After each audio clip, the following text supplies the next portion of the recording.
Hello बच्चों, welcome to my YouTube channel. आज हम स्टार्ट कर रहे हैं क्लास 12 का कॉमर्स। सीबीएसई क्लास वालों बच्चे के लिए क्लास रहेगी ये। आपको पता ही है, आपका जो सिलेबस है इस बार 2021 और 22 में आपका जो सिलेबस है वो दो पार्ट में डिवाइड हो गया है। मतलब ये हुआ, पहले आपका केवल एक ही एग्ज़ाम होता था बोर्ड का मार्च अप्रैल में, लेकिन अब इस बार से आपके दो एग्ज़ाम होंगे, टर्म 1 और टर्म 2। तो टर्म 1 में आपका जो एग्ज़ाम होगा वो होगा नवंबर या दिसंबर में, और टर्म 2 का जो एग्ज़ाम होगा आपका वो होगा मार्च में या अप्रैल में। तो टर्म 1 में क्या क्या सिलेबस है और टर्म 2 में क्या क्या सिलेबस है, अगर आपको ये देखना है तो मेरी पहली वीडियो जो है आप देख सकते हो। उसका लिंक मैंने जो है डिस्क्रिप्शन बॉक्स में दे दिया है, तो आप उसमें जाकर देख सकते हो, तो अच्छे से आप समझ पाओगे कि कैसे कैसे हमारा सिलेबस इस बार आने वाला है। तो आज जो है हम टर्म 1 का chapter 1 fundamentals of partnership start कर रहे हैं। और एक बात और बता देता हूँ, टर्म 1 के जो आपका एग्ज़ाम होगा वो एमसीक्यू बेस्ड होगा। मतलब सारे जो क्वेश्चन आएंगे वो एमसीक्यू आएंगे, मल्टीपल चॉइस क्वेश्चन। तो थ्योरेटिकल आपको कोई लिखने का कोई एग्ज़ाम नहीं होगा, टिक वाला क्वेश्चन होगा। एग्ज़ाम होगा आपका एमसीक्यू। तो अच्छे से आपको कॉन्सेप्ट समझने हैं, क्योंकि लिखने पे तो आप कैसा भी लिख लिख देते थे, बना के लिख देते थे, लेकिन इसमें आप ऐसा नहीं कर सकते। लिखना तो इसमें है ही नहीं, इसमें तो एमसीक्यू क्वेश्चन आएंगे। तो इसका जो है आपको कॉन्सेप्ट बहुत अच्छे से समझना है। अगर आपने कॉन्सेप्ट अच्छे से समझ लिया तो ये समझो आपके एमसीक्यू जो क्वेश्चन है बिल्कुल तैयार हो गए। ठीक है, वो आप इजीली कर पाओगे। तो इसीलिए मैं आपसे यही कह रहा हूँ कि आप जो मैं पढ़ाऊँगा, इस जो कॉन्सेप्ट सिखाऊंगा ये आपको बहुत अच्छे से समझना है। जो चीज़ें आपको लिखने वाली है वो लिखनी है, और जो आपको मैं समझाऊंगा वैसे ही, तो आप वैसे ही समझ। लेकिन आप अच्छा होगा कि आप जो है नोट्स बना लीजिए, आप मेरे साथ साथ जो है लिखते रहिए। तो आइए स्टार्ट करते हैं हम चैप्टर 1 फंडामेंटल ऑफ पार्टनरशिप। तो ये आपका जो रहेगा ये टर्म 1 रहेगा। टर्म 1 इसका जो पेपर आएगा वो आपका आएगा एमसीक्यू बेस्ड आएगा। सारे क्वेश्चन जो आपको होंगे एमसीक्यू के होंगे। आप मेरी पहली वीडियो देख लीजिए, उसमें मैंने सारा कुछ बताया हुआ है। ठीक है, तो देखिए, देखो इसमें क्या होता था, पार्टनरशिप, फंडामेंटल्स ऑफ पार्टनरशिप। आज हम स्टार्ट करते हैं। देखो पहले क्या होता था, ये एक बिजनेस है, मान लो ये मैंने एक बिजनेस बना लिया है। भाई मेरी जो है ड्राइंग पे मत जाना भाई। देखो ये मैंने जो है एक बिजनेस बना लिया। ठीक है, ये मेरा बिजनेस है। अब इस बिजनेस को चलाने वाला मान लो केवल एक ही व्यक्ति था। इस बिजनेस को केवल एक ही व्यक्ति चला रहा है।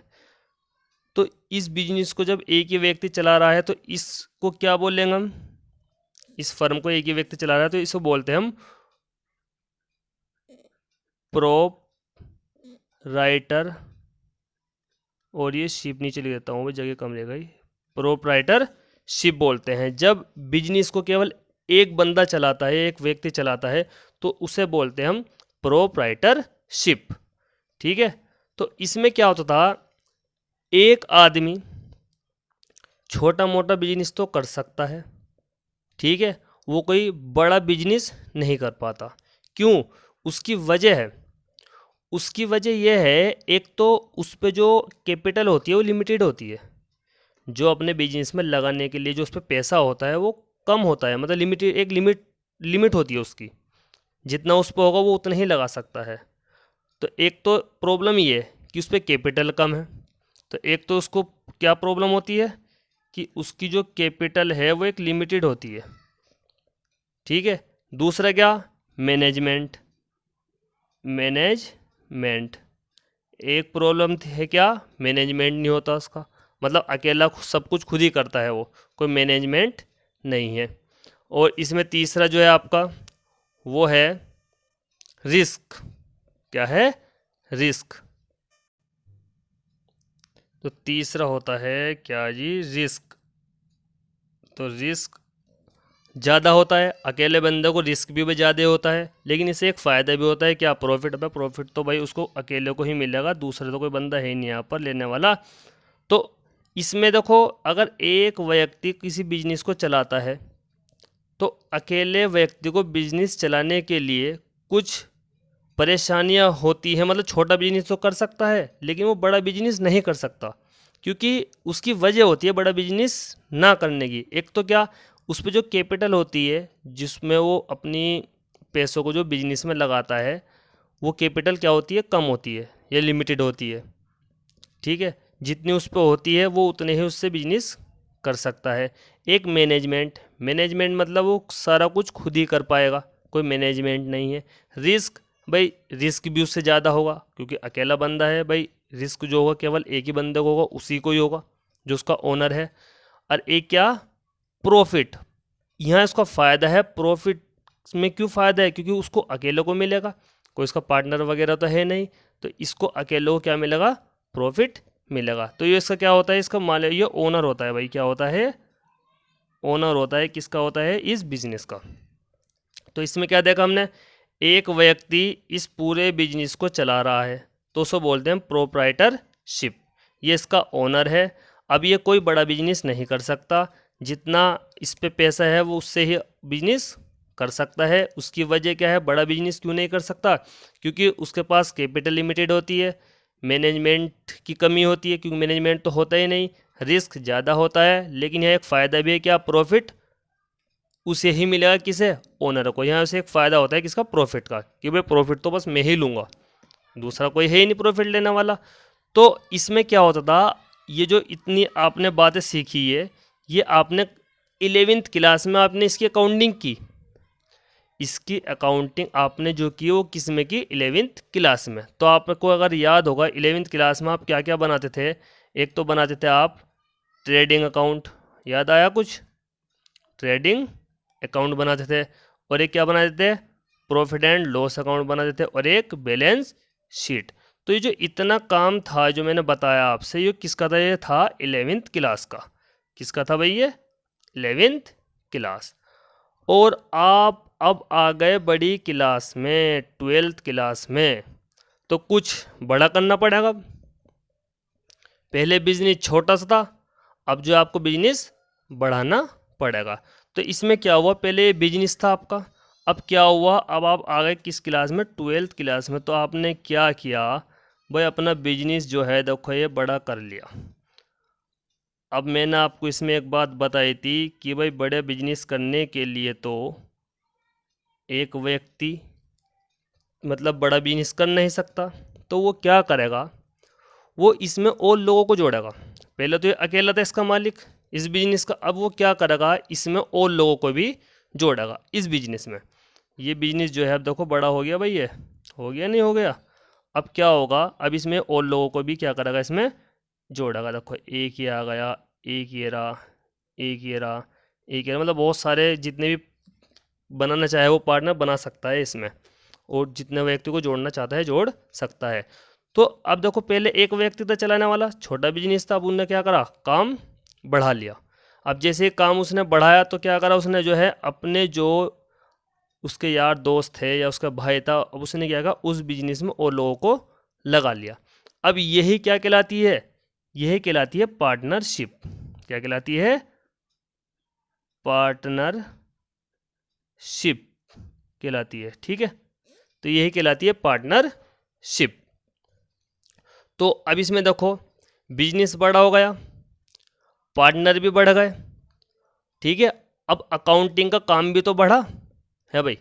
अकाउंटिंग का भाई पहले एक छोटा सा बिजनेस था तो छोटी मोटी अकाउंटिंग थी।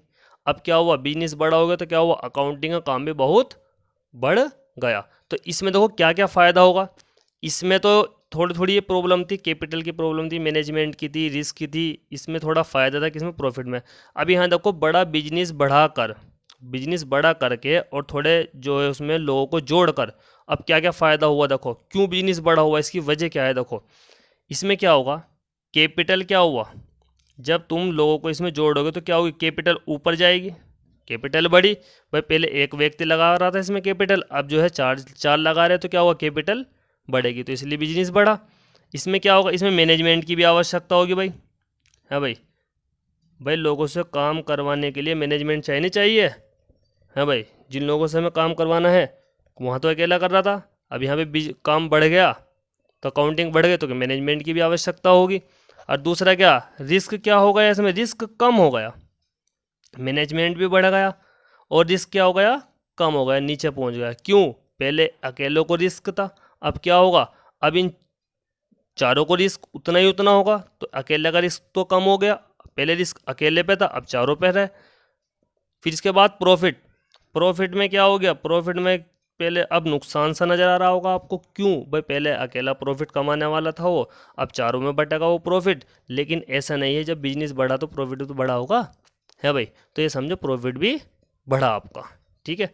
तो इसमें क्या होगा, ये जो आपने अब ये सीखोगे, ये जो बिजनेस है ये कौन सी क्लास का है, 12th क्लास में। अब आप 12th क्लास में हो तो बिजनेस आपका क्या हो गया, बड़ा हो गया, ठीक है। अब एक बात और समझते हैं इसमें, देखो जब एक व्यक्ति था, सब काम वो खुद से कर रहा था, कुछ भी करे उसका बिजनेस, मालिक वो। लेकिन यहाँ पे क्या हुआ, यहाँ पे जो है अब क्या हुआ, पार्टनर बढ़ गए, मतलब पार्टनरशिप हो गई। अब पहले एक व्यक्ति था, अब क्या हो गया, अब यहाँ पार्टनरशिप हो गई, मतलब यहाँ पे जो है हिस्सेदार जो है बढ़ गए। अब इनमें क्या होगा भाई, कोई चीज़ें बातें ऐसी होती हैं, एक को पसंद है दूसरे को पसंद नहीं है, ये दूसरे को पसंद है उसको पसंद नहीं है, तो इसमें क्या होगा, इनमें आपस में क्या होगा, झगड़ा होगा। अब इनमें जो आपस में झगड़ा होगा, किनमें, इनमें भाई, जहाँ व्यक्ति ज़्यादा होते हैं वहाँ तो बातें बहुत बनती हैं भाई, बनती हैं नहीं बनती हैं भाई। लोग बढ़े जहाँ, वहाँ तरह तरह की बातें होती रहेंगी, तो झगड़ा इनमें जो है बढ़ गया। झगड़ा का मतलब ये नहीं मारपीट हो गई, ऐसा कुछ नहीं है, ठीक है। तो इसमें क्या हुआ, जब इसमें झगड़ा हुआ तो इन्होंने किसकी हेल्प ली, इन्होंने ली कोर्ट की हेल्प। किसी कोर्ट हेल्प ली जी इन्होंने ली है जी यहाँ पर किसकी हेल्प, कोर्ट की। ये पहुँच गए किस में जी, कोर्ट में। अब कोर्ट में जाकर उन्होंने अपनी अपनी जो है समस्याएं रखी कि मुझे ये समस्या है, मुझे ये समस्या है। तो कोर्ट ने किसे पकड़ा जी, गवर्नमेंट को। किसे पकड़ा जी, गवर्नमेंट को। कोर्ट ने गवर्नमेंट से ये कहा कि सर, पहले क्या था, एक प्रोप्राइटरशिप थी, एक अकेला बंदा काम कर पा रहा था या कर रहा था तो कोई प्रॉब्लम नहीं थी।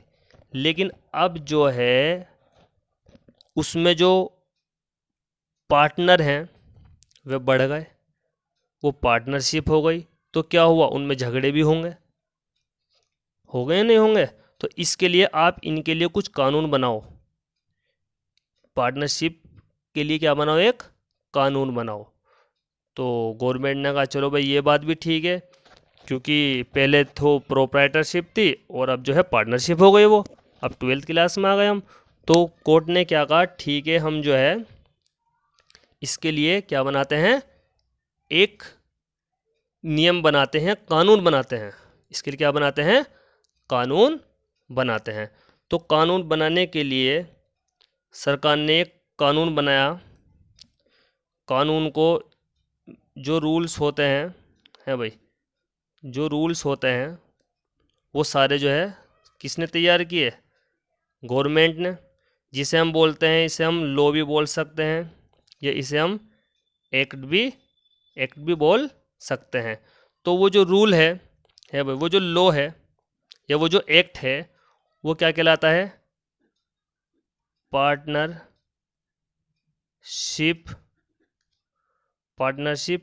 एक्ट 1932। तो कौन सा कानून बनाया सरकार ने, वो कब बनाया, पार्टनरशिप एक्ट 1932 में कानून बनाया कि जितने भी काम होंगे पार्टनरशिप के अंडर में वो किसके उसमें होंगे, पार्टनरशिप एक्ट 1932 के अकॉर्डिंग होंगे। कोई झगड़ा नहीं, कोई कुछ नहीं, सारे काम जो होंगे इसकी अकॉर्डिंग होंगे। तो ये था, थोड़ा सा बेसिक था, ठीक है। अब हम समझते हैं पार्टनरशिप एक्ट 1932 क्या कहता है, ठीक है। अब ये समझते हैं हम, चलिए स्टार्ट करते हैं।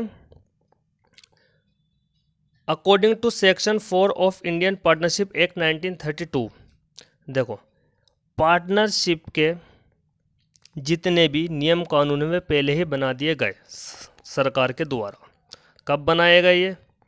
1932 में सेक्शन 4 के अंतर्गत। ठीक है।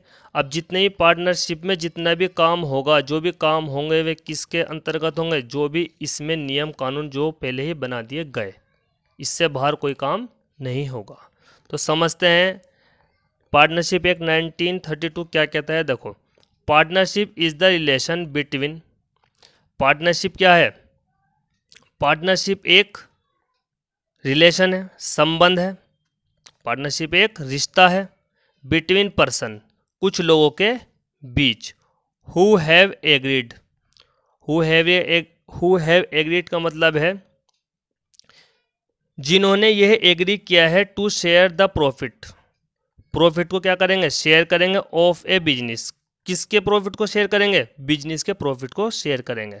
और वो बिजनेस कौन सा होगा? Carried on by all, carried on by all, जो सभी के द्वारा चलाया जा रहा होगा। या any of them acting for all, या उनमें से कोई एक जने सभी के बिहाफ पर उसे चला रहा होगा। तो इसमें क्या पढ़ा हमने? पार्टनरशिप एक रिलेशन है, पार्टनरशिप एक रिलेशन है कुछ लोगों के बीच, जिन्होंने ये एग्री किया है कि वो लाभ या मुनाफे को बांटेंगे। किसके? किसके? बिजनेस के। और वो बिजनेस कौन चलाएगा? या तो सभी चलाएंगे या उनमें से कुछ जने चलाएंगे सभी के भी हाफ पर।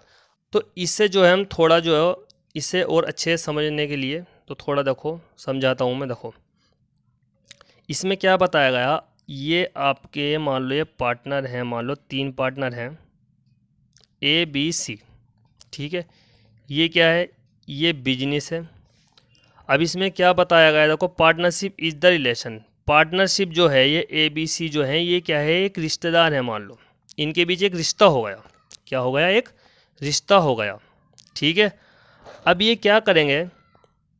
अब ये आपस में एग्री करेंगे कि इसमें जो भी प्रॉफिट होगा, जो भी क्या होगा? प्रॉफिट होगा, उसे ये जो है आपस में बांट लेंगे। ठीक है। ये तो है। देखो क्या हुआ? उनमें सहमति हुई टू शेयर द प्रॉफिट। तो प्रॉफिट कहाँ से हुआ? वो इस बिजनेस से। अब जो ये बिजनेस है इसे कौन चलाएगा? देखो भाई, या तो इस बिजनेस को ये तीनों चलाएंगे, इस बिजनेस को, या इनमें से मान लो ए ने ये कहा कि भाई मुझे इसकी नॉलेज नहीं है बिजनेस की, बिल्कुल भी जो हम बिजनेस कर रहे हैं इसकी मुझे बिल्कुल भी नॉलेज नहीं है, तो इसको कौन चलाएगा? बी और सी। अगर तीनों को नॉलेज है तो तीनों चलाएंगे। ये ऐसा भी हो सकता है ए बी सी, ये 3 इसमें क्या है? पार्टनर है। भाई ए ने ये कहा भाई कुछ दिन के लिए मैं क्या करता हूँ, अपने कुछ मुझे काम है, मैं जा रहा हूँ, तो मेरे बदले का काम कौन कर लेगा? मान लो बी कर लेगा, मेरे बदले का काम बी कर लेगा। तो इसमें अब काम कौन कर रहा है? बी और सी। तो ऐसा भी इसमें हो सकता है, याद रखना। ठीक है। तो अब आगे समझते हैं हम इसके फीचर्स। तो चलिए फीचर्स ऑफ पार्टनरशिप समझते हैं। पहला है टू और मोर पर्सन्स। इसमें क्या है? मिनिमम कितने लोग होते हैं इसमें? 2। पार्टनरशिप में कम से कम मिनिमम कितने? 2 पर्सन्स होते हैं। मैक्सिमम कितने होते हैं? 50 पर्सन्स। कम से कम 2 लोग और ज़्यादा से ज़्यादा 50 लोग इसमें होते हैं पार्टनरशिप में। एग्रीमेंट ओरल भी हो सकता है और रिटन में भी हो सकता है। अब ओरल और रिटन क्या होता है? अब देखो, मान लो आपने किसी से उधार माल खरीदा, मान लो आपने किसी से उधार माल खरीदा, मान लो आपने ए से माल खरीदा उधार 50,000 रुपये का। अब आप ऐसे कहते हो कि हम आपको ये जो 50,000 रुपये हैं 1 महीने में लौटा देंगे। आपका जो उधार माल है हमने जो लिया है 50,000 रुपये 1 महीने के अंदर लौटा देंगे। तो ए भी चालाक निकला, उसने कहा नहीं भाई नहीं, ऐसे हम नहीं देते, हमें तो रिटर्न में लिख के दो, लिख के दो कि 1 महीने में हम आपका पैसा दे देंगे। तो इसने कहा भाई ठीक है, हम आपको जो है रिटर्न में लिख के दे देते हैं कि 50,000 रुपये 1 महीने बाद हम आपको दे देंगे, तो ये तो हो गया रिटर्न में। अगर वो ये रिटर्न में नहीं लिखता कि 50,000 रुपये दे देंगे, सिर्फ ये कह देता कि भाई हाँ 1 महीने के बाद 50,000 रुपये दे दूंगा, तो वो क्या था, ओरल जो होगा उसमें रिटर्न की ज़रूरत नहीं। ठीक है। और बहुत सा बंदा ऐसा होता है कि कहता है भाई रिटर्न में लिख के दो, तो क्या होगा उसमें, उसको लिख कर देना पड़ेगा, तो वो क्या होता है, रिटर्न। तो ओरल समझ गए और रिटर्न समझ गए। मोस्टली वैसे वो रिटर्न ज़्यादा महत्वपूर्ण होता है आज के टाइम में। ठीक है, लेकिन ऐसा कुछ नहीं है, इसमें ओरल भी हो सकता है और रिटर्न, दोनों में से कोई भी एक हो सकता है। थर्ड है लॉफुल बिजनेस। लॉफुल बिजनेस का मतलब होता है आप जो बिजनेस करोगे वो जो कानून के दायरे के अंदर आना चाहिए वो बिजनेस। ऐसा नहीं कि आप ऐसा काम कर रहे हो जिसकी जो लॉ है उसे कुछ जानकारी नहीं है, उसकी जानकारी नहीं है, कोई इलीगल आप काम कर रहे हो, तो ऐसा कुछ नहीं है। जो लीगल काम होगा, जो कानून के दायरे के अंदर आता होगा, सिर्फ वही बिजनेस आप कर सकते हो। एक इसका फीचर ये है। नेक्स्ट आता है sharing of profit. Sharing of profit का मतलब है जो भी प्रॉफिट होगा उसे क्या कर लेंगे, आप पार्टनर आपस में शेयर कर लेंगे, बांट लेंगे। लेकिन यहाँ पर देखो एक छोटी सी एक बात बता देता हूँ, इसमें मैंने लिखा क्या, शेयरिंग ऑफ प्रॉफिट। तो शेयरिंग ऑफ प्रॉफिट ही लिखा मैंने, लॉस क्यों नहीं लिखा। देखो कभी कभी ऐसा होता है, मान लो 3 पार्टनर है ए बी सी। ए ने क्या कहा कि भाई अगर प्रॉफिट होगा तो मैं उसमें हिस्सेदार हूँ, अगर प्रॉफिट होगा तो मैं उसमें हिस्सेदार हूँ, लेकिन अगर लॉस है तो मैं उसमें हिस्सेदार नहीं हूँ। भाई लॉस है तो मैं उसमें हिस्सेदार नहीं हूँ, लेकिन अगर प्रॉफिट है तो उसमें हिस्सेदार हूँ। तो ये भी हो सकता है। ठीक है, तो प्रॉफिट होगा तो मुझे मिलेगा, मुझे देना, एक कह रहा है मुझे देना, अगर लॉस होगा तो मैं उसका भरपाई नहीं करूँगा। साफ कह दे किसने, ए ने। तो कभी कभी ऐसा भी हो सकता है, तो इसलिए मैंने यहाँ क्या लिखा, शेयरिंग ऑफ प्रॉफिट। जो प्रॉफिट होगा उसको आपस में क्या कर सकते हैं, क्या करते हैं, पार्टनर बांट लेते हैं। ठीक है, लेकिन कभी कभी लॉस को नहीं बांटते सब पार्टनर, ये भी मैंने बताया क्यों। फिर इसके बाद आता है म्यूचुअल एजेंसी। म्यूचुअल एजेंसी देखो क्या होती है, business is carried on by all और any of them acting for all. इसकी डेफिनेशन मैंने अभी बताई थी आपको पार्टनरशिप की 1932 वाली, उसमें ये लाइन उसमें भी आई थी। जो बिजनेस होता है या तो सभी के द्वारा चलाया जाता है वो, या उनमें से किसी के द्वारा चलाया जाता है। देखो जैसे कि ये 3 पार्टनर हैं ए बी सी, तो इसमें क्या होता है, अब ये 3 पार्टनर है ए बी सी, तो ए ने ये कहा कि भाई जो हम बिजनेस कर रहे हैं, ये वाला मान लो ये बिजनेस है, तो इस बिजनेस में मुझे बिल्कुल भी नॉलेज नहीं है, ये काम तो सिर्फ बी और सी ही को ही करना पड़ेगा। किसने कहा, ए ने। ए ने क्या कहा अपने बी और सी से कि भाई ये काम तो आपको ही करना पड़ेगा, मुझे इसकी बिल्कुल भी नॉलेज नहीं है।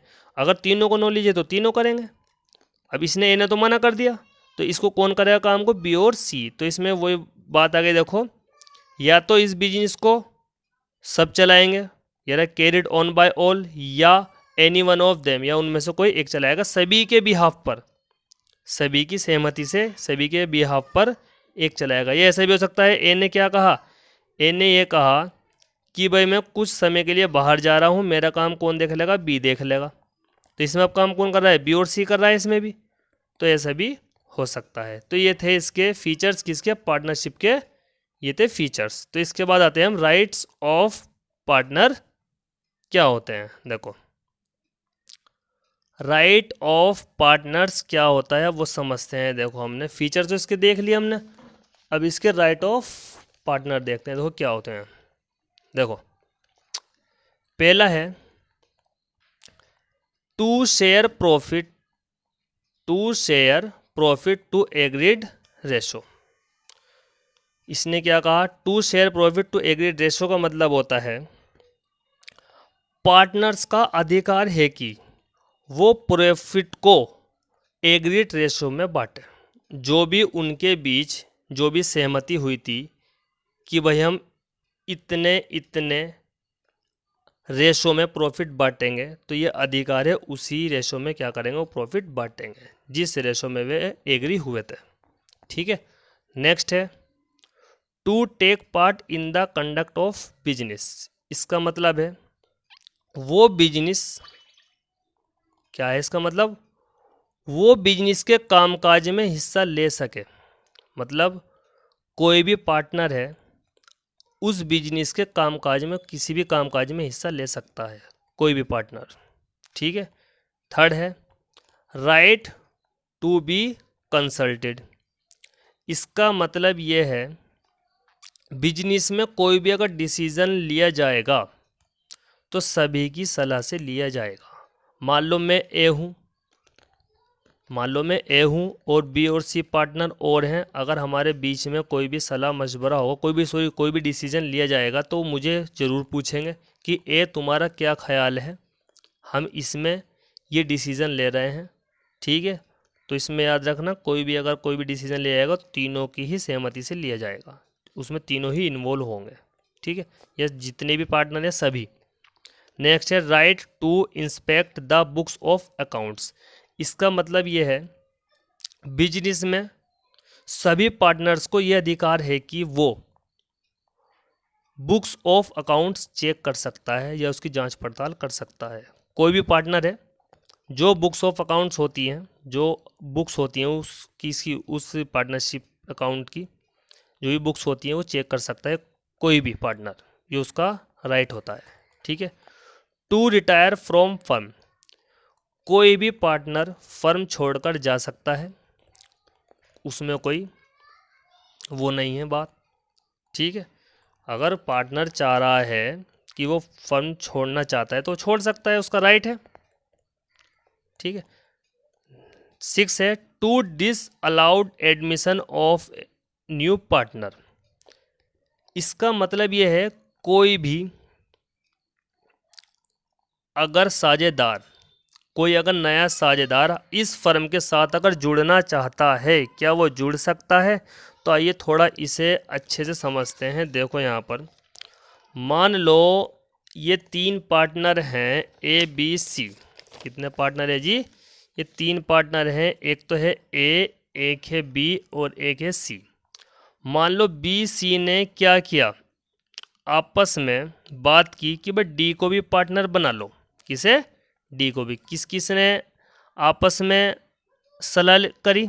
बी ने और सी ने, कि भाई डी को भी पार्टनर बना लो। तो क्या पार्टनर बन जाएगा? देखते हैं। देखो फिर बी और सी ने क्या कहा कि भाई ऐसे भी तो पूछना पड़ेगा। अब ए ने ए से पूछा कि भाई हम डी को पार्टनर बना लें, हम बनाना चाहते हैं कि हम बना सकते हैं। तो इसने क्या कहा? ए ने साफ मना कर दिया कि नहीं, मैं परमिशन नहीं देता डी को पार्टनर बनाने की। तो क्या डी पार्टनर अब बन जाएगा? क्योंकि ए ने तो मना कर दिया। बी और सी तो राजी हैं बनाने के लिए डी को पार्टनर, लेकिन ए ने मना कर दिया, तो डी को पार्टनर नहीं बना सकते। कौन? ये अपने फर्म में, ये अपने बिजनेस में डी को पार्टनर ये नहीं बना सकते, क्योंकि एक ने मना कर दिया। अगर एक ने भी अगर मना कर दिया ना, तो नया पार्टनर को हम पार्टनर अपनी बिजनेस में पार्टनर नहीं बना सकते। तीनों की सहमति चाहिए उसके लिए। अगर तीनों सहमत हो जाते तो ये पार्टनर, इसे नया पार्टनर हम अपने फर्म का बना लेते हैं। लेकिन इसने तो मना कर दिया, किसने? ए ने। किसने भी अगर एक ने भी मना कर दिया तो हम नहीं बना सकते उसे पार्टनर। तो आज की हमारी क्लास यहीं समाप्त होती है, ठीक है। अगर आपको हमारी वीडियो अच्छी लगी है तो प्लीज़ लाइक, शेयर, सब्सक्राइब कर दीजिए। तो मिलते हैं हम अपनी नेक्स्ट वीडियो पे, ठीक है। Okay bye.